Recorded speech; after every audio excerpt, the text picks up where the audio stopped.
Всем привет! Это Ярослава. Это канал для тех, кто изучает русский язык.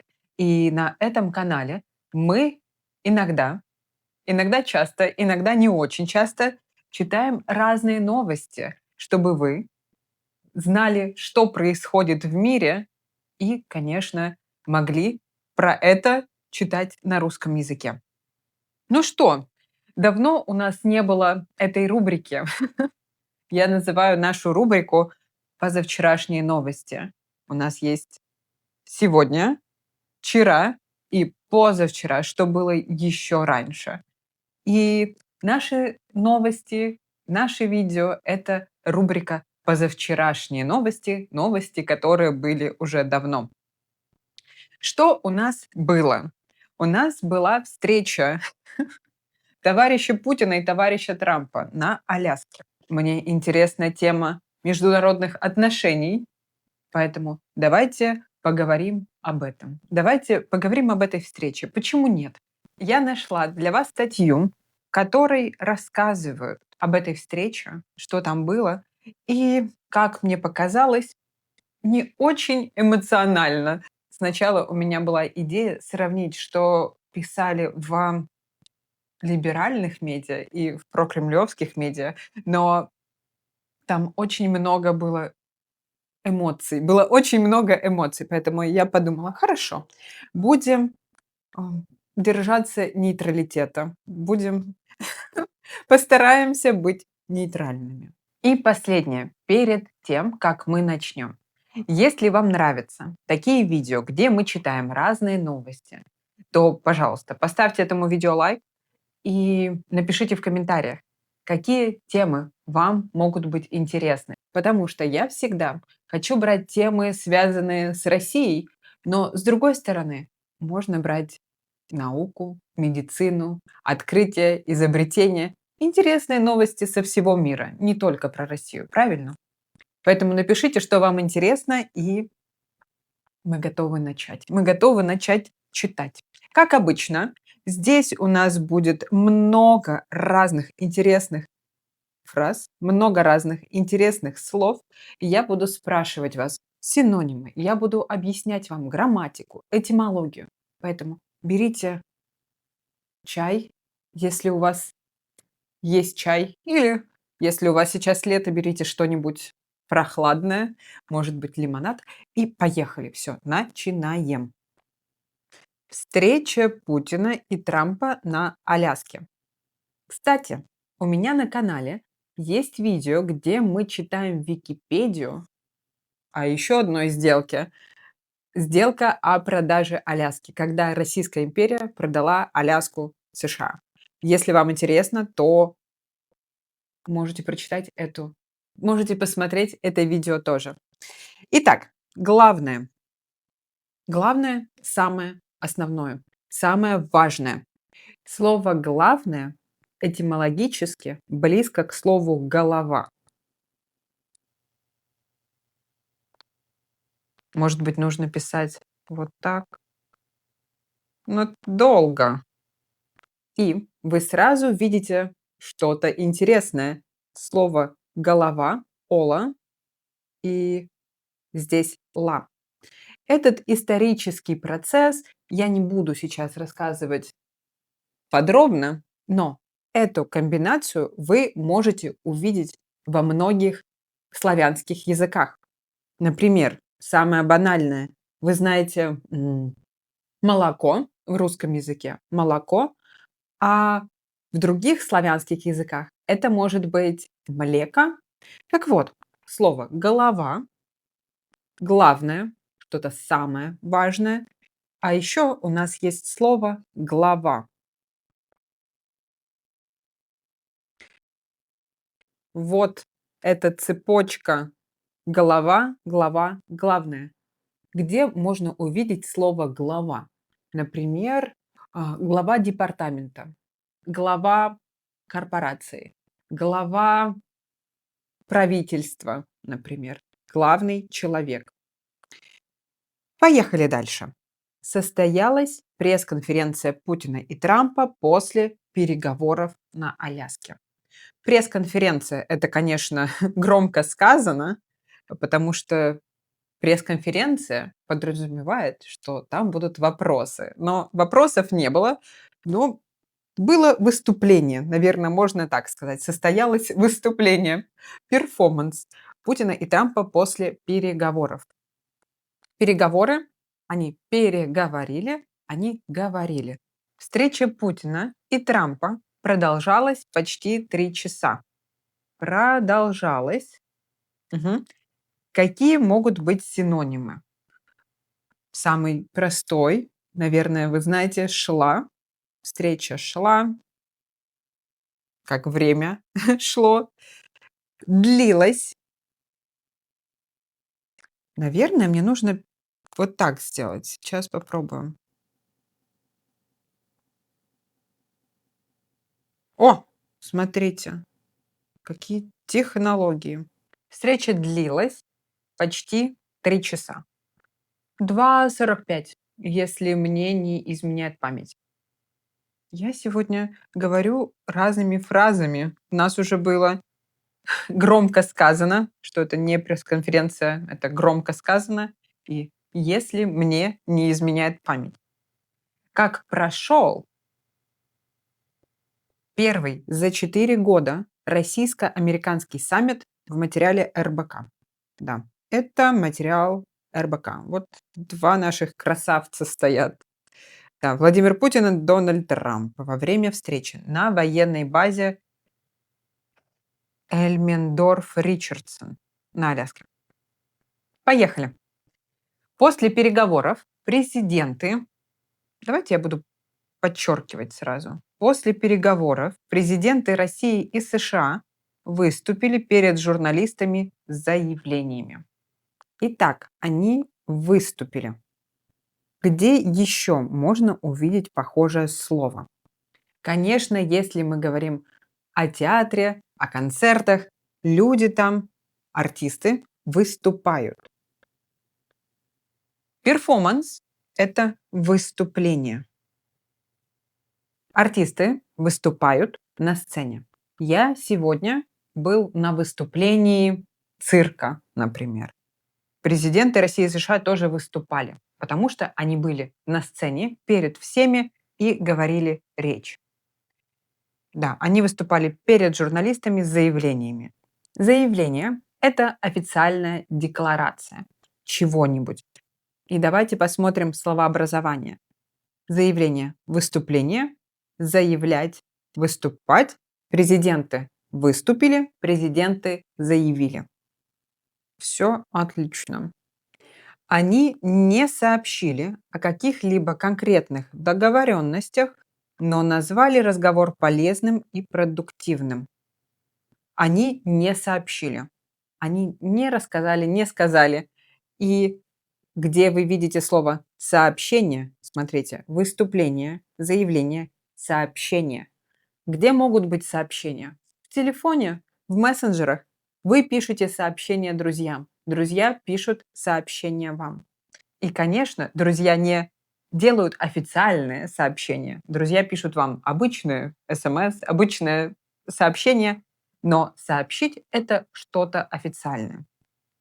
Они не сообщили о каких-либо, давайте найдем синоним, о каких-нибудь конкретных договоренностях. То есть они не договорились. Договориться — это найти решение, найти компромисс. Вы решили, вы договорились, будем делать так. У них нет никаких решений. Но назвали разговор полезным и продуктивным. Окей, молодцы. Первым произнес речь Путин. Он говорил первым. Он сказал, что переговоры прошли в конструктивной и взаимоуважительной атмосфере, были весьма обстоятельными и полезными. Итак, что он сказал? Ну, конечно, переговоры были конструктивными. Да, конструктивная атмосфера, взаимоуважительная.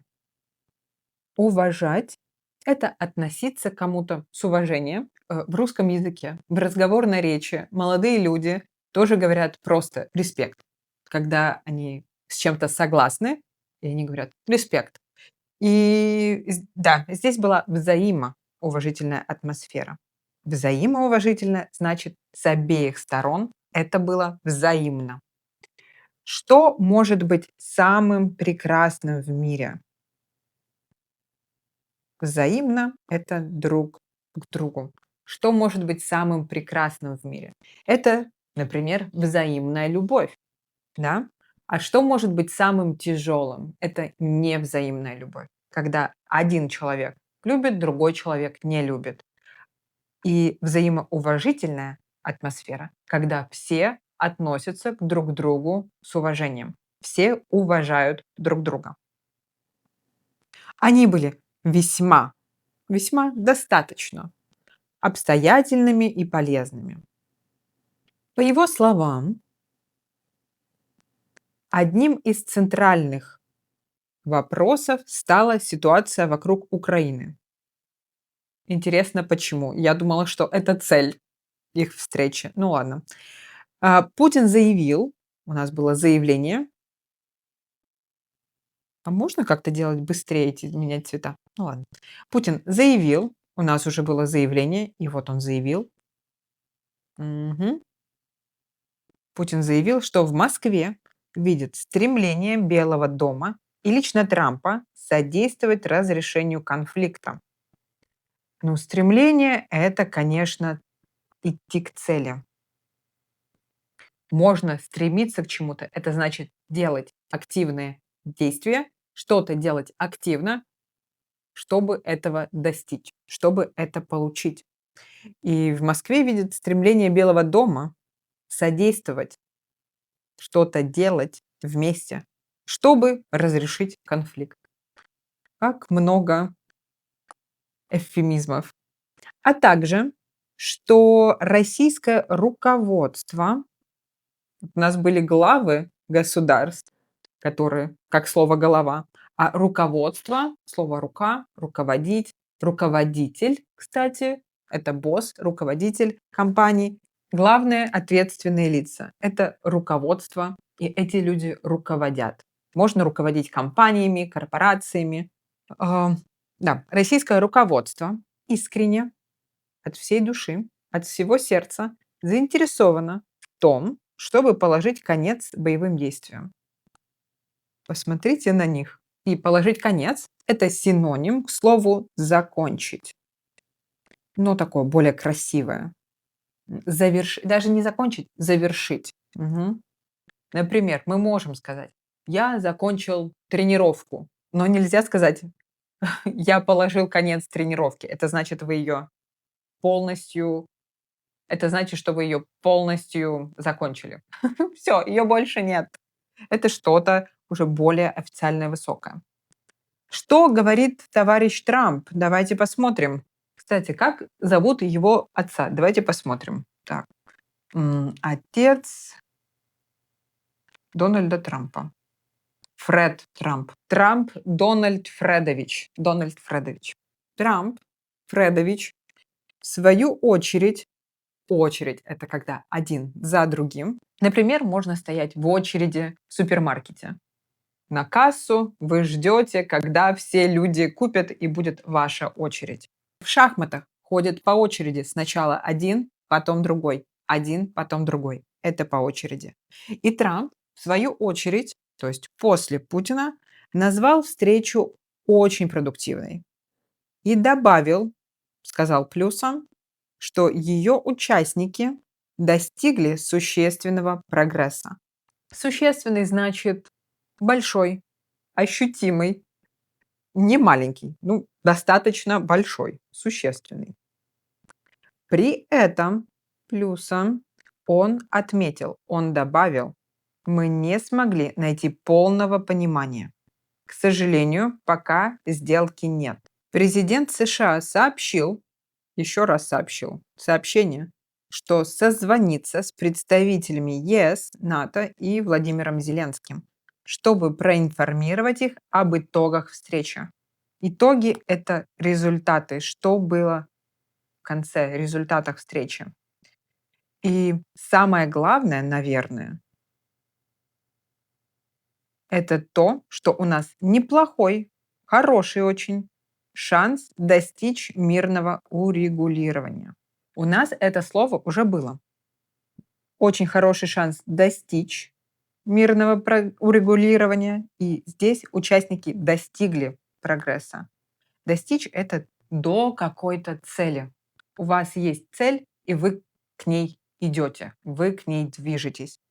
И у них есть очень хороший шанс достичь этого мирного урегулирования. Но пока мы его не достигли. Мгм. Но я благодарю, говорю спасибо, благодарю президента Путина и его команду за то, что вы, сидящие здесь, кто сидит здесь, сделали все необходимое для этого. Все необходимое, все, что было нужно, все, что было возможно. Все необходимое. Например, например, вы идете в поход, вы идете в лес с палаткой, и вы берете с собой только самое необходимое. Вы не берете «Войну и мир», все 4 тома, вы только берете самое необходимое.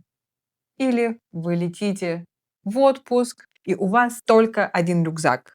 Вы не берете чемодан, у вас только один рюкзак. И, конечно, вы берете только самое необходимое, все необходимое.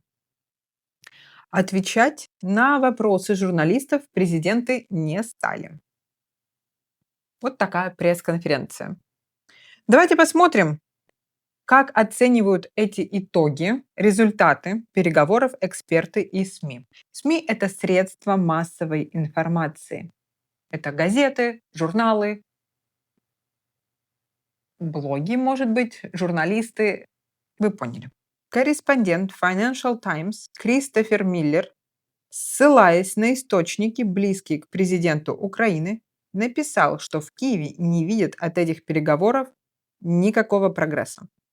Ссылка. Ссылаться. Опа, хорошее слово. Наверное, вы знаете слово «ссылка». Например, www.wikipedia.com– это ссылка. Ссылка– это адрес сайта. И здесь Кристофер Миллер, корреспондент Financial Times, ссылался, он указывал, он говорил на свои источники, что у него есть источники. Как вы ссылаетесь на Википедию, например, а он ссылается на какие-то источники. У него есть люди, откуда он берет информацию.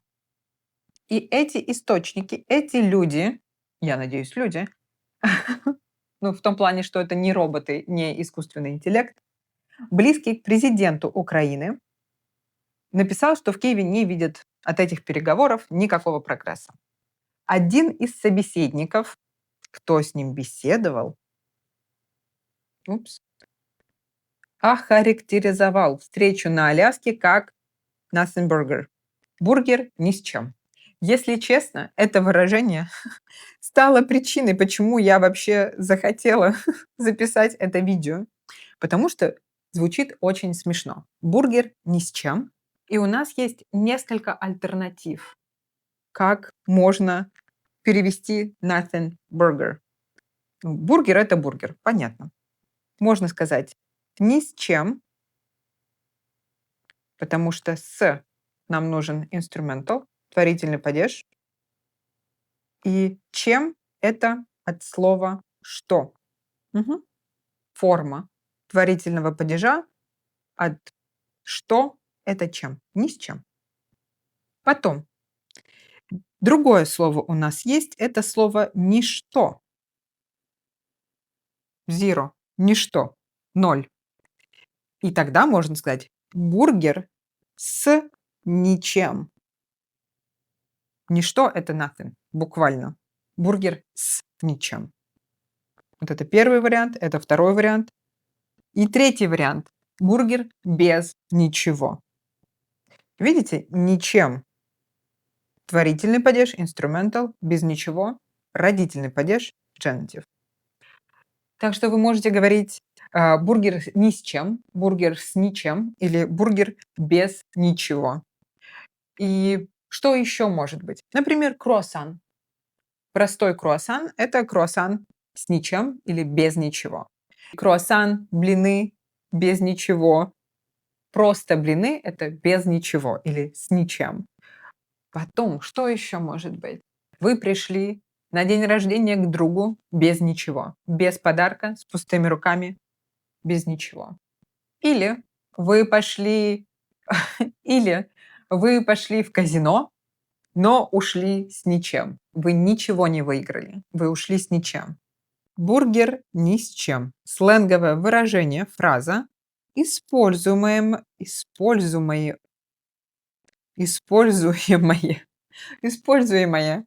при описании ситуации, которая изначально, с самого начала, представлялась, казалась значимой, но в итоге, в результате оказалась незначительной. Никакого значения, ничего нет. При этом свои оценки источники Financial Times давали еще до телефонного разговора Трампа с Зеленским, состоявшегося, этот разговор состоялся по итогам переговоров. Смотрите, как много у нас итогов. Состоявшегося по итогам. В итоге, эта встреча в итоге оказалась незначительно в результате. И где-то еще было. Не один и не два раза. Значит, что Трамп потом говорил по телефону, он созвонился с Зеленским, и не только с ним. В целом, вообще, зарубежные СМИ, зарубежные, те, которые за рубежом, не российские, с точки зрения России, это зарубежные СМИ, это не российские. С точки зрения, например, Франции, зарубежные СМИ, это не французские СМИ. Оценивая результаты саммита, когда они пытаются понять, оценить результаты, сходятся во мнении. У них одно мнение. Сходиться во мнении значит приходить к одному мнению. Что он оставил ощущение, чувство. Ощущение– это про физическое, чувство– это про эмоции. Например, я ощущаю холод, я чувствую холод. Мгм. Ощущение неясности, непонятно, что произошло. И не дал видимых результатов. Видимые те, которые мы можем увидеть. Кстати, у нас было слово ощутимое. Ощутимый прогресс, по-моему, был. Можно тоже сказать. И не дал ощутимых результатов. Результатов, которые можно было ощутить, почувствовать. Одним из осязаемых. Осязание– это чувство, когда мы что-то трогаем. Это осязание. Есть слух, есть зрение, нюх, обоняние, вкус и осязание.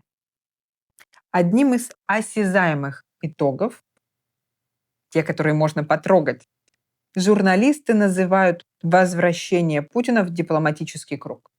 Что Путин сказал, вот видите, я не кто-то там, а даже разговариваю с президентами.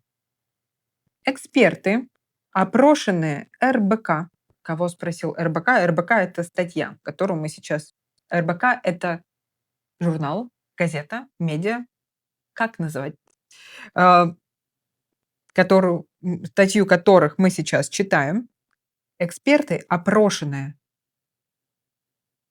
РБК, говорят, что самых оптимистических ожиданий саммит не оправдал.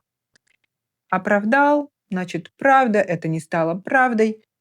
Если были ожидания, то реальность была другая. Ожидания не оправдал. Но и подходить к нему с завышенной планкой не стоило. Завышенные могут быть, кстати, ожидания. У нас были оптимистические ожидания, завышенное ожидание, что мы ждали чего-то большего, мы ждали чего-то вау, вау-эффект, фейерверка. Но и завышенная планка, очень высокая планка.